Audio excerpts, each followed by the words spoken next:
দাদা যেটা খুলে দেয় ওইটা খোলা, এই কথা বলছেন এখানে। এখন বউর সাথে সম্পর্ক ছিল, বউ নেই, সম্পর্ক নেই। স্বামী স্ত্রীর সম্পর্ক না, এখন শালা দুলা ভাই সম্পর্ক নেই। এখন গেলে আমাদেরকে দুলা ভাই বলে। দেখেননি সেদিন দাদা নমস্কার দিচ্ছে, হাত জোড় করে, মনে হচ্ছে যে এতিমের মতো দাঁড়িয়ে আছে। দাদা আরো নরম হবে যদি আমরা একটু নিজেরা ঠিক থাকতে পারতাম।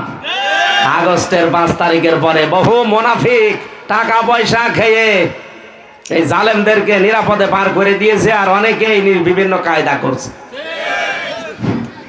ওদের গরুর মদ খাওয়া বুদ্ধি, বাংলায় বললাম, গরুর প্রসাব খাওয়া বুদ্ধি ওদের, আপনি জানেন? তাহলে আপনাকে কেটে চলে যাবে আর উপরে পানি ঢালবে। যারা এই ফাঁদে পা দিয়েছেন না, দেখেন কি হয় সামনে, মরবেন আপনি অবশ্যই ইনশাআল্লাহ।